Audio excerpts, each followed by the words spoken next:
Estamos de volta com Folha no Ar, primeira edição, participação aqui no estúdio de Arnaldo Neto. Nós temos também a participação de Aloysio Abreu Barbosa. Jorge, vamos seguindo com esse papo, como disse o Aloysio, um pouco atropelado pela pauta, mas eu acho que isso faz parte. Já que a gente podia trazer isso para nossa conversa aqui. A pauta, às vezes, muda o tema de uma entrevista. O que acontece? Isso é um programa jornalístico, então o jornalista também que é escravo dos fatos, né? Claro. Dizer, eu ontem o fato, mas... Então, a gente Arnaldo fez uma pergunta. No bloco anterior, a gente estava falando sobre essa questão da partida dos royalties, que vai ser uma decisão do STF em cima de uma ação direta de inconstitucionalidade, e quando se trata de inconstitucionalidade, o guardião da Constituição é o Supremo Tribunal Federal, e sim, então, claro que tem que ser uma decisão lá, né? Mas esse protagonismo do judiciário, pra gente até mudar um pouco a pauta, sair um pouquinho dos royalties e falar do cenário nacional, o protagonismo do judiciário no cenário político nacional, como você avalia essa questão, Jorge? Bom, aí já começamos a entrar num ponto que aí eu já faço pesquisa, né? Ou seja... Eu vou encaixar uma frase, uma perguntazinha aqui nesse papo. Você acha que o judiciário está politizado ou a política está judicializada? Olha, parece isso, né? o dilema de Tostines, né? Vende mais porque é fresquinho ou é fresquinho porque vende mais? Né? Na verdade, a resposta mais razoável para o paradoxo de Tostines é que as duas respostas estão valendo. Ou seja, vende mais porque é fresquinho e fresquinho porque vende mais. Ou seja, há uma politização do judiciário e há uma judicialização da política, né, na medida em que há uma complementariedade entre as duas coisas. Como eu falei, aí já entra num campo que eu tenho me interessado em pesquisar. Arnaldo, nossa maior preocupação, porque existem duas abordagens, né? Primeiro, uma abordagem que sempre pergunta quem vai vigiar os vigilantes, né? O famoso Who Watches the Watchmen, né? Ou seja, mas o problema é que a resposta ela gera uma regressão ao infinito. Você vai ter que gerar um novo vigilante para poder vigiar o vigilante. Então você gera um outro vigilante para poder vigiar o vigilante. E parece, sabe aquela matrosca, aquela boneca russa? Você abre puxa a outra, abre uma, puxa a outra, você não chega a nenhum tipo de conclusão. Aí voltamos ao velho Montesquieu. Né? Aí entra a questão justamente das leis. Justamente de repartição dos poderes à medida que um agente tem que vigiar o outro. Quando um agente vigia o outro, está dizendo o seguinte: um agente não deve ter maior poder do que o outro, muito maior poder. Deve ser mais ou menos equivalente, né? Na medida em que se alguém passou a linha vermelha, o outro vai lá e puxa. A questão é que sim, aí finalmente respondendo a tua questão, né? Nós temos um judiciário que ele tem se colocado com protagonismo, né, com relação aos outros dois lados, né? Ou seja, o executivo e o legislativo no âmbito federal, né, que os agentes não conseguem fazer o contrapeso. Ou seja, há um protagonismo realmente preocupante, na minha perspectiva, que não é somente minha, é de outros tantos analistas, né, de um certo protagonismo não salutar do judiciário neste momento da história da República Brasileira, né? E na medida, inclusive, que isso, segundo, inclusive, alguns analistas do próprio judiciário brasileiro, isso tem produzido uma queda de qualidade nos processos decisórios do judiciário. E isso fragilizaria, inclusive algo também que eu concordo em termos de avaliação, o Estado democrático de direito no Brasil, né? Isso não é pouca coisa, né? Ainda mais num país, como falei, periférico, né? Que tem um histórico de rupturas institucionais, né? O que eu sempre digo, né? Se tornou mais ou menos um jargão dizer que as instituições estão funcionando. Isso eu ouço pelo menos desde 2014, né? Naquele momento nós estávamos já né, com uma borbulha, né, digamos. Eleição presidencial. Pois é. 2014. Agora, a grande questão que eu digo, sim, pós-Weimar, na Alemanha também tinham instituições funcionando. Ou seja, agora, a questão porque Carl Schmitt, por exemplo, era um jurista, né, que ajudou a ensejar o Reich, né? Agora, ou seja, tinha direito, né, funcionando. Agora, a questão estão funcionando, mas para quem? E estão funcionando sob quais valores? Porque essa é a nossa preocupação quando discutimos, inclusive, a opção que foi feita pela minha pequeníssima área de conhecimento, que é uma área no Brasil bastante pequena, que é a área de política, e a área de ciência política fez uma opção pela democracia. Né? Ou seja, nós estamos bastante preocupados. Né? Pelo menos boa parte de nós estamos preocupados com o andamento, né, desse tipo de protuberância do judiciário sem ter um agente que se contraponha. Você acha perigoso, por exemplo, que quase que 80% do povo hoje conheça isso? Duvido que isso acontecesse há 15 anos atrás, 12 anos atrás. Conheça, sabe escalar os 12... Primeira turma, segunda turma do Supremo. E hoje a gente não sabe mais escalar a seleção brasileira. Então, se você comparar isso com 20 anos atrás, isso poderia trazer um pouco de transparência, mas será que traz? Essa é uma questão, por exemplo, que se coloca alguns colegas que estão trabalhando acompanhando o STF, colocam se foi... Vou dar um exemplo aparentemente banal aqui, vou colocar uma questão aparentemente banal. Se a questão da criação de uma TV do judiciário, por exemplo, produziu bons resultados. Porque qual era a grande questão? Isso, inclusive, pensando em termos de performance. Né? Muitas das vezes, o ministro do STF, ele faz da leitura do voto dele um evento. Enquanto que, em última instância, se perde bastante das tecnicalidades, né, do processo decisório no âmbito do judiciário. Né?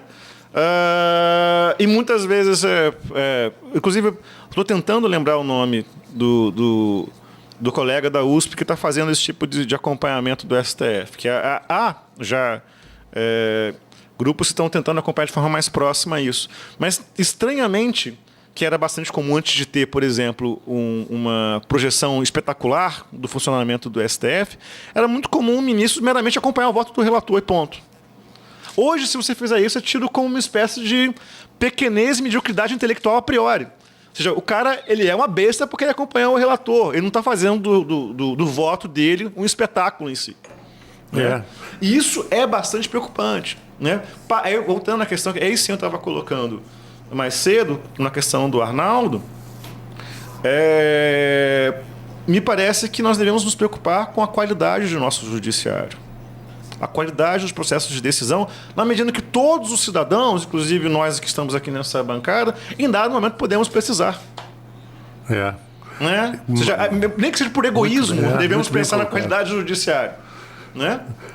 Porque vocês falaram agora da televisão, da TV, ela, de uma certa forma, traz uma certa transparência, você vê como funciona, mas, por outro lado, você vê uma lavagem de roupa suja ali no judiciário que não deveria haver.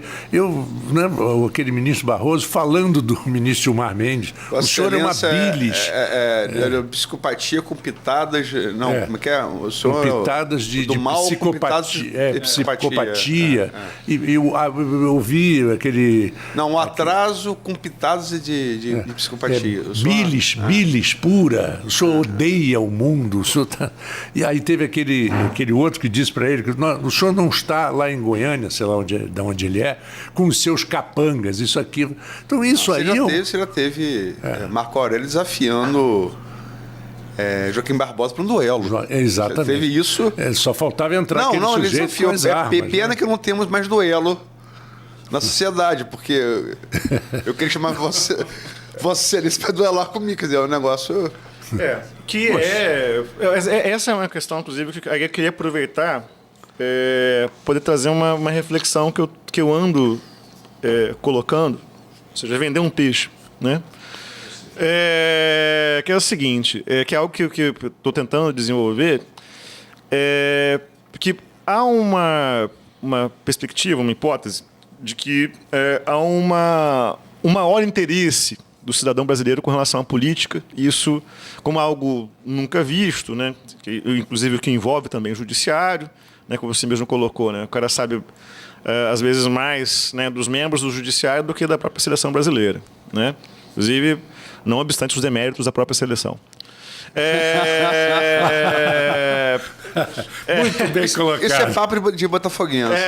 Pois é, não. A Luísa me conhece de outros carnavais, sabe dos meus recalques, inclusive futebolísticos. Mas não obstante essas questões, sim, aumentou, né, em termos quantitativos, o debate sobre a política no Brasil, ok. Mas eu ando defendendo que, na verdade, esse aumento do que se chama de interesse, na verdade, tem sido, em termos práticos, alienante. Na seguinte questão, em vez de gerar aprendizados políticos, que é isso que se interessa, né? Ou seja, quando você vai se discutir política, você deve estar ali. Isso, inclusive, é uma premissa iluminista, né? Ou seja, você vai para o espaço público, amparado de argumentos, dados, razão, etc., e pensar o que é o bem da polis, ou seja, o bem daquela coletividade, né? Isso desde os gregos antigos, etc. Mas me parece que, na verdade, nós estamos aí, voltando à questão futebolística, me parece que é um debate entre torcidas. Fla-flu. Né? E esse é um comportamento, né, que você vê até mesmo nessa questão que você apontou sobre os ministros do STF. Né? Me parece que o cara ele é do fã-clube de A ou de B. Né? Assim como também se você aderiu à torcida organizada do partido X ou Y. Ou seja, e a grande questão é que aí entra o elemento alienante. O que se aliena? Ao fim último, o debate coletivo, ao fim último da política, que é você gerar incrementos e melhorias no espaço coletivo. Isso, aparentemente, neste momento, se perdeu completamente. Em termos de consequências práticas da política, o que, na verdade, nós deveríamos preocupar é o seguinte: olha, o debate sobre a reforma da Previdência, por exemplo, qual será o impacto objetivo na vida cotidiana dos brasileiros? Né? O impacto objetivo, real, concreto. Qual vai ser, por exemplo, nós estávamos discutindo royalties mais cedo. Né? Aí, por exemplo, o cara vai dizer o seguinte: olha, me interessa como é que fulano vai votar. Não, me interessa qual será o impacto real, concreto e objetivo se mantém as regras como estão ou se haverá uma pulverização dos recursos. Interessa é isso. Esse é esse o sumo do debate político. Não é se você aderiu a A, B ou C. Né? Estou indo, no caso, para uma questão para além. Inclusive, essa é uma questão super controversa, para além da esquerda e da direita. Né? Ou seja, não discutindo que não existe esquerda ou direita. Existe. Tá? São culturas políticas diferentes, valores diferentes, etc. Elementos normativos diferentes, tudo mais. Agora, a despeito disso, qual é o impacto na vida daqueles cidadãos? Quando se toma decisão por A e não por B. É a melhor decisão possível, dentro das informações possíveis? Se você não tem esses elementos, você aliena o debate político. Jorge, isso que você está falando sugere um certo, principalmente por conta até das redes sociais que causam uma certa anonimidade. A pessoa fica anônima e ela fica mais corajosa. E começa a falar coisa, aí vem as brigas, às vezes que nós falamos aí, comentamos tanto sobre as brigas, até de famílias, por causa de direita, esquerda, por causa disso ou daquilo, cria um certo fanatismo. E todo fanatismo é horrível, porque você fica cego. Quando você é fã demais de um cantor, você não vê que ele desafina. Eu tinha um amigo que era um grande produtor musical e que era ouvido absoluto. Ele falava assim: eu tenho uma vergonha muito grande de dizer publicamente que o Pavarotti desafina. E ele desafina, ele canta sempre meio tom. Mas se eu falar isso, vão acabar comigo, a minha profissão. Você não acha que isso está acontecendo e a gente deve buscar um pouco, acalmar em relação a isso, entender o que tem de bom na esquerda, entender o que pode trazer de bom à direita e tentar ajustar? Aí eu, sim, concordo com você plenamente, na medida que desde Maquiavel deve-se discutir a política como ela é. Não é como nós gostaríamos que ela fosse.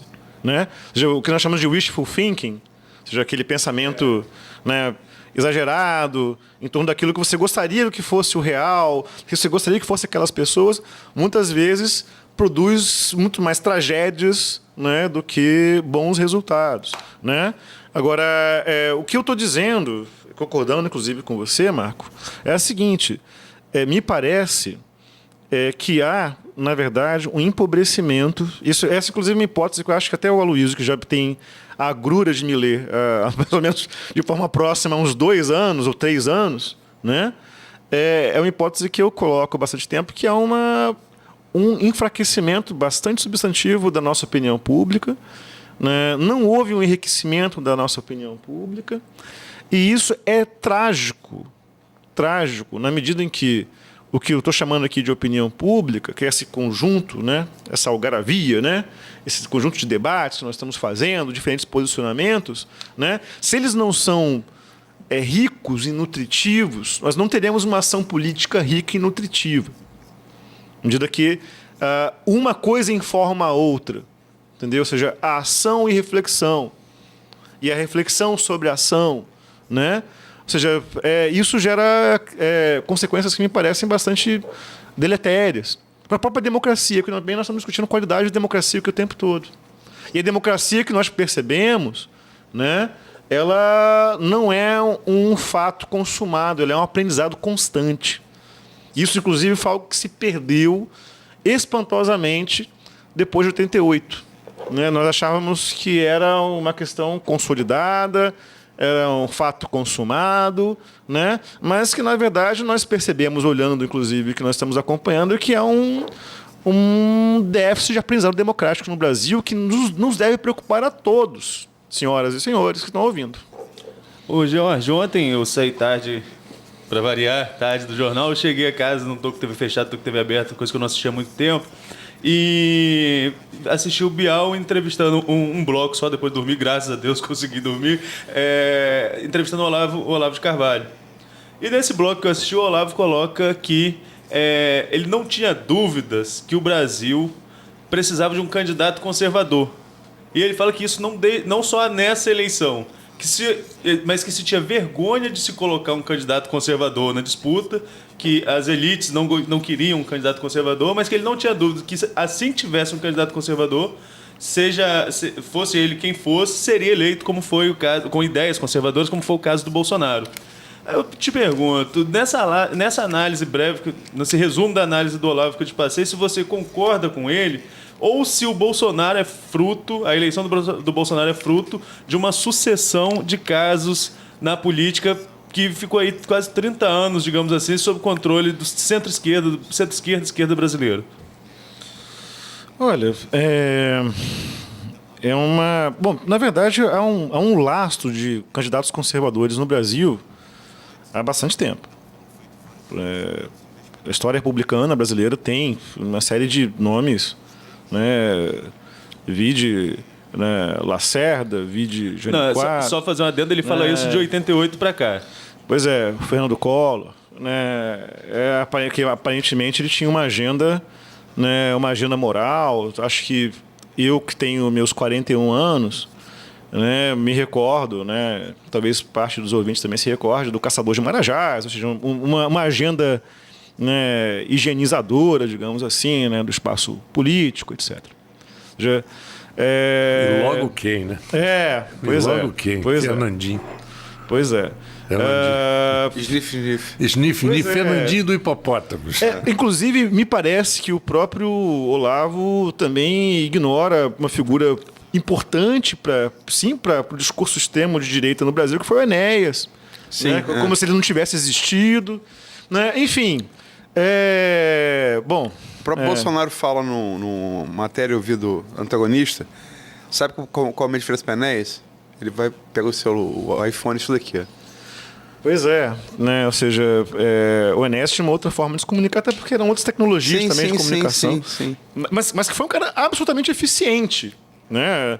Pelo menos o bordão, meu nome é Enéas, é algo que pulula até hoje na imaginação. Tem que lembrar que ele teve mais votos que Brizola, né? Pois é. No presidencial. Não, quer dizer, me parece que a perspectiva do Olavo aí, carece de elementos factuais. Né? Agora, a questão é que o debate não é esse. O eleitor, na medida em que eu compreendo que as eleições democráticas, elas, enquanto competição eleitoral, elas devem contemplar as forças políticas que estão ali existentes naquela sociedade, salvo aquilo que seja intolerável. Né? Por exemplo, partidos neonazistas, né? Um exemplo, né, de um tipo de força política que é intolerável dentro do espaço democrático. Na medida que o neonazista quer matar todos os outros. Então, ele não participa do jogo. Né? Agora, todos aqueles que estejam dispostos a participar do debate democrático, né, salvo gradações, né, etc., podem participar. E as forças conservadoras participaram. Agora, a grande questão é a seguinte: o eleitorado que votou no Lula é um eleitorado também que deu voto para o Bolsonaro. Ou seja, na verdade, o eleitorado... É o voto Lulanaro ou Bolsolula, né? Sem dúvida, não é uma questão meramente ideológica. Né? Ou seja, o eleitor, ele faz cálculos. O Datafolha fala isso, é pragmática, ela não é ideológica. Pois é, porque senão você trabalha no princípio de desqualificar o eleitor como se ele fosse um imbecil completo. Né? Quando você perde, ele é um gênio quando você ganha. Então, quer dizer, há algo de... Ninguém consegue ser de todo genial, de todo imbecil. Né? Ou seja, se parte do princípio, essa é uma questão que legitima o próprio voto, que os agentes escolhem, né? A partir de suas demandas objetivas naquele dado momento histórico. E parte do eleitorado, 57 milhões de pessoas, né, acharam por bem. Né? Ou seja, me parece que o diagnóstico do Olavo tem alguns problemas. Você sabe que fizeram ontem, divulgaram uma radiografia, né, uma tomografia do Olavo de Carvalho, né? Você não viu, não? Não. Tem um buraco negro ali que acharam. Sim. Pois é, né? Isso é muito... O Olavo em si, ele é um fenômeno também. É muito erudito, há que se respeitar isso, uma erudição tremenda, mas uma utilização, às vezes, meio paranoica daquela erudição, né? Eu acho que o bruxo de Virgínia. O caçador de ursos, né? Alguns colocam ele como o cara que pisa nos cocôs dos ursos em Virgínia, enfim. Mas, enfim, a questão é que me preocupa, porque nós temos que... O debate democrático, né? Ele deve se dar, né, de uma maneira perene, isso faz parte do aprendizado democrático, né? Agora, me causa espécie que muitas vezes um cara que adquiriu uma prominência como o Olavo, ele não vá aos debates quando é convidado, né? Sobretudo quando é com alguém do tamanho dele, digamos assim. Né? Safatli, por exemplo. Pois é. Ou seja, o debate tem uma coisa interessantíssima, que é você testar o teu argumento. Né? Uma questão, se você tem uma questão infantil, né, com sua narrativa, né? Se alguém diz, olha, você está errado, você vai fazer beicinho e vai dizer, nossa, né, tá me chamando de feio e de bobo. Mas agora, quando você vai para um debate e diz, olha, você está errado, me diz por que está errado, eu vou aprender com o debate. Ou seja, esse é o campo contínuo, né, do bom debate democrático. Você apresentar elementos que eu não previ, e isso faz com que eu ganhe complexidade no próprio debate. Espera aí, realmente não tinha pensado nisso, não tenho esse dado, quero correr atrás. Eu vou melhorando. Agora, quando você gera a recusa ao debate, você cria algo, né, meio solipsista, né, meio voltado para o seu próprio umbigo, meio mônada. Né? Aí, obviamente, você só fala entre os seus seguidores, né? É Cristo pregando para os cristãos. Né? Hoje, Jorge, estamos chegando já... nos caminhando para o final do entrevista, infelizmente, está ótimo o papo. Mas, para ser um objetivo, para terminar aqui com uma impressão, como é que você vê os governos Bolsonaro, o Witzel e aqui em Campos o governo Rafael pegou essa... Porque a gente também não discutiu também com as coisas políticas dos Reuters. Particularmente, eu cubro jornalismo político, acho desde 89. Se isso passar, é um tiro na nuca de qualquer prefeito que queira ser candidato à reeleição. Porque estamos falando de insolvência, de não sustentabilidade da máquina pública, nos termos que conhecemos hoje. Mas, enfim, como é que você vê o governo Bolsonaro, governo Witzel e governo Rafael e essa projeção para 2020? Afinal, ficamos aqui no Folha no Ar, entrevistando políticos durante a semana. Não sei se você acompanhou ou não. Me permite só um adendo. Pois não.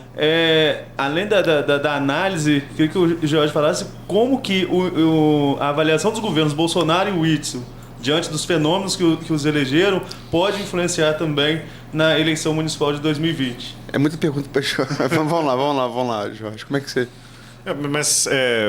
Os três níveis de governo com relação à questão dos royalties, no sentido mais... Não. O federal, o estadual em relação aos royalties, mas em relação aos 100 dias, que a gente fez até uma matéria. Sim. E em relação ao governo Rafael, sim. Como de resto, o governo Carla, o governo Fátima Pacheco, qualquer governo de um município produtor que está com uma espada sobre a cabeça aí para 2020, se isso passar no Supremo. Como é que você vê? É muito complexo, muita... É bastante coisa. Bom, com relação ao futuro, né? Como dizia um dos nossos decanos da ciência política no Brasil, Vanderlei Guilherme dos Santos, o futuro não é materialmente verificável. Ou seja, nós não temos como... Né? Não dá para checar. A não ser que a gente marque que nem De Volta para o Futuro, marque um encontro. Tem uma frase boa do George W. Bush, que é uma besta quadrada, mas tem uma frase que é genial: o futuro é o que veremos amanhã. Pois pois você vê que até um relógio quebrado está certo 2 vezes no dia. Né? Mas, enfim. Bom, respondendo rapidamente a sua pergunta, me parece evidente que, ocorrendo uma mudança na questão da repartição dos royalties, né, isso afeta a disputa eleitoral para 2020, sem dúvida alguma, né, entre os municípios aqui da região.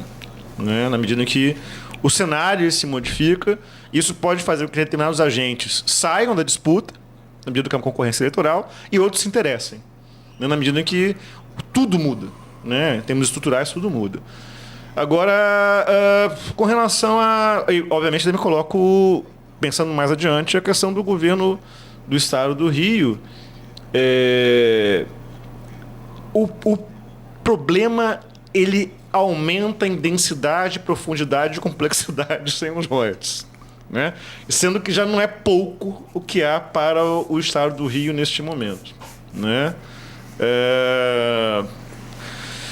E como que vai se lidar com isso, né, em termos do governo Witzel e tudo mais? Me parece que ele tem tentado abrir para criar canais de interlocução com diferentes grupos políticos e sociais do Estado do Rio. Só um adendo pequeno, Jorge. E o Witzel estava apostando no petróleo. Ele é pé frio, né? Porque... pé frio, inclusive, é um termo muito ruim. Tudo que envolve pé, nesse momento no Estado do Rio, pode não ser uma boa referência. Nem no diminutivo, nem no aumentativo. Justo. Muito menos no aumentativo. Justamente. Mas, de toda maneira, só aumenta, obviamente, a complexidade do problema do Estado do Rio, que já não é pouca coisa. Né? Inclusive, como eu falei, um cara como o Christian Lynch, que é um cara com quem eu tenho aumentado a interlocução nos últimos tempos, que é professor do IESP, o ERJ, né? Ele tem colocado a possibilidade de tornar o Rio de Janeiro uma segunda capital federal do Brasil. Não é o único caso do mundo, há outros países que têm 2 capitais, né? Para que se ocorra a recuperação do processo do Rio de Janeiro, que houve uma deterioração substantiva desde que a capital federal foi para o DF, para Brasília, né? Ou seja, seria uma solução. Agora, com relação ao governo Bolsonaro, há inúmeros desafios, né? Mas eu vou, dado o pouco tempo que nós temos, já que está finalizando, a questão, eu acho, sempre o problema da expectativa, né? Que é algo que volta e meia ocorre. Inclusive ocorreu no governo municipal com o Rafael Diniz. É algo que, inclusive, até mesmo para a Folha, eu já publiquei uma série de questões a respeito disso. Você cria expectativas desmesuradas, né?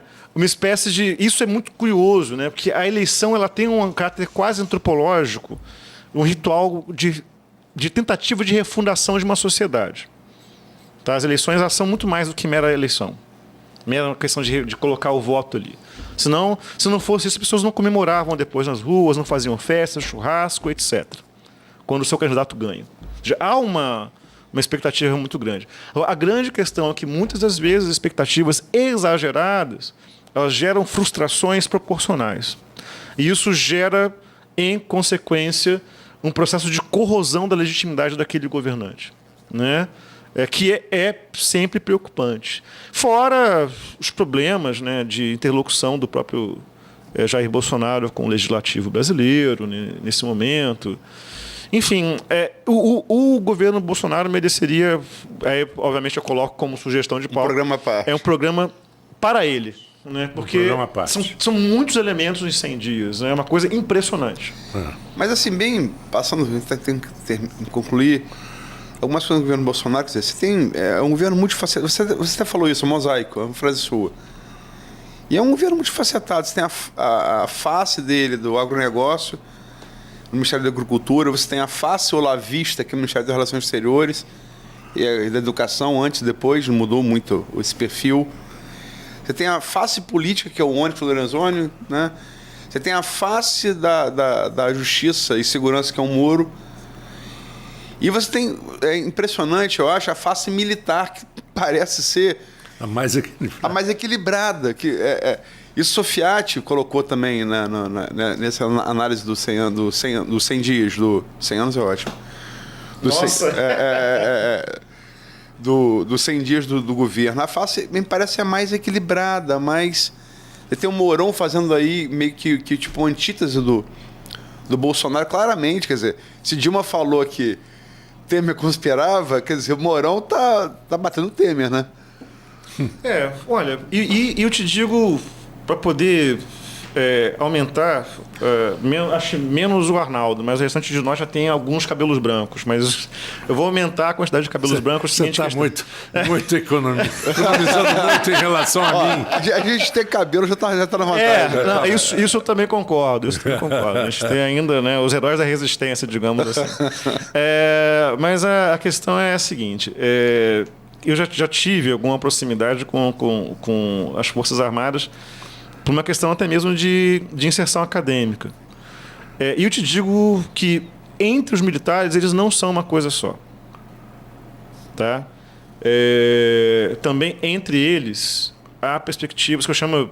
Vou usar um termo freudiano, visões de mundo. Weltanschauung. Né? Entre eles há visões de mundo também que não são as mesmas. Né? Ou seja... Na verdade, o que uma saída para o governo Bolsonaro, diante de um mosaico, como eu coloquei na minha análise de alguns dias atrás, é você construir o que eu sempre chamo de consenso mínimo. Né? E você tem uma agenda consensual mínima, você permite que aquelas forças que são aparentemente antagônicas e discrepantes, elas consigam se engajar coletivamente numa direção. Vou dar um exemplo fundamental da nossa história recente, que é a questão da redemocratização. A redemocratização no Brasil, ela conseguiu juntar liberais e comunistas no mesmo barco, no mesmo palco. Porque a grande questão era, vamos redemocratizar. A gente precisa reabrir. Já. Pois é.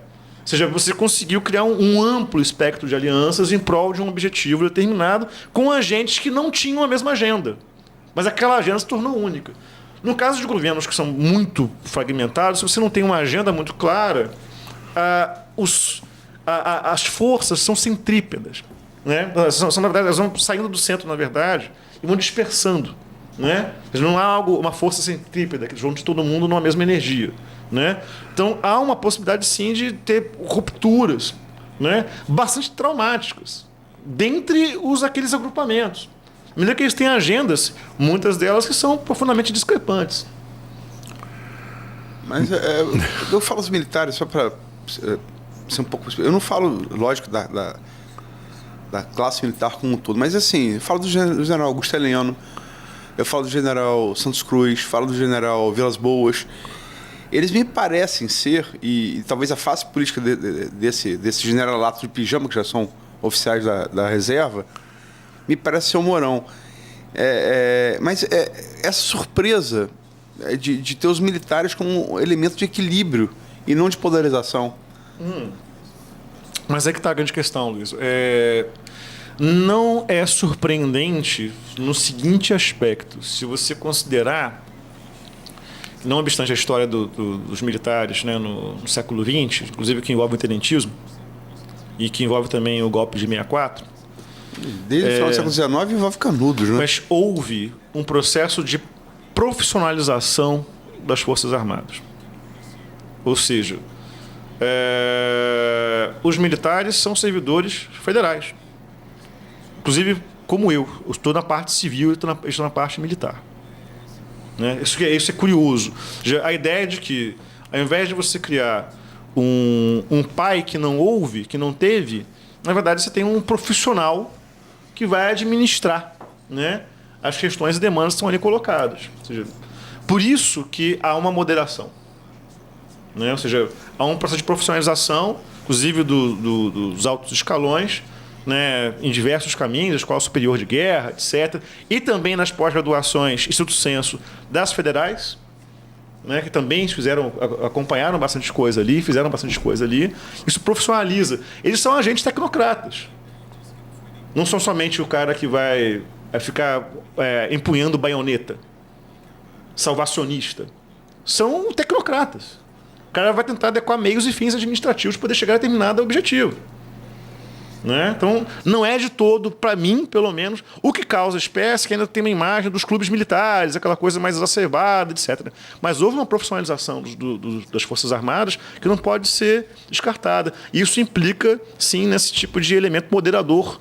Né? Gente que estuda, gente que trabalha, né? Em termos quase racionais, técnicos, no âmbito do Estado. Bom, o problema da pauta dos Royds é que ela meio que se impôs a gente deixou... Mas eu acho que a sugestão do Jorge é ótima. A gente deveria fazer um programa só para analisar o fenômeno que envolve essa eleição do Bolsonaro, tanto na causa como as consequências que vão vir, que muitas são cobradas exageradamente, antecipadamente. Eu vi uma pessoa com 3 dias de posse, a pessoa já reclamando. Por que esse cara não fez nada até agora? Pelo amor de Deus. Bom, nós vamos a um pequeno intervalo, voltamos já, eu, Aloysio e Arnaldo, inclusive para o direto da redação, e eu quero agradecer mais uma vez ao Jorge, muito esclarecedor, gostei muito do seu papo, gostei muito desse bate-bola. Concorda, Luiz? Jorge, eu sou suspeito para falar, a gente é amigo recente de longa data, eu uso expressão. Isso é bacana. E é uma pessoa que eu tenho uma admiração profunda, né? E até para essa capacidade que é meio aí, eu acho que Sofiati é muita referência nisso, de fazer um canal de interlocução entre várias áreas de conhecimento. Eu acho que isso é fundamental. E às vezes o intelectual no mundo hoje ele é muito especializado, né? Eu acho que o Jorge traz essa contribuição para o debate, que é fazer a ponte entre várias áreas de conhecimento. E, enfim, fico com pena porque a pauta dos Royds realmente nos atropelou de falar de coisas mais genéricas, mas, enfim, agradecer ao Jorge. Acho que o ouvinte também está... Eu endosso, faço o nome do ouvinte o obrigado aí, Jorge. Claro, e a gente já fica com o convite no ar, né, Jorge? Depois é só você confirmar a agenda com o Luiz e com o Arnaldo. Eu super agradeço o convite de vocês, né, do Aloysio, estar aqui com vocês discutindo essas questões tão importantes, tão candentes, e eu acho fundamental que nós temos, como eu disse, o maior polo universitário do interior do estado do Rio, e nós que trabalhamos, né, com ensino, pesquisa, né, desses temas... Queria falar também da UF no ano passado, mas enfim... Pois espero que de repente tenhamos outras oportunidades, né, que nós possamos trazer, né, na medida que o conhecimento que nós estamos produzindo ele não é para ser encastelado. Né? Na verdade, ele é de interesse público, é pago pelo público e tem que voltar para este público. Não, fala especificamente das ações da Justiça Eleitoral, que é um... sim. Queria falar mais aí. Não, mas quando, tendo outras oportunidades, como eu falei, eu achei o papo super agradável, conseguimos manter algo de leveza sobre questões tão densas. Exatamente. Então, gostei demais, também queria agradecer a paciência dos ouvintes. Isso é um exemplo de maturidade. Sim! Todo mundo que discute com maturidade, sempre chegou à conclusão. Vamos a um pequeno intervalo, voltamos já com o Folha no Ar, primeira edição.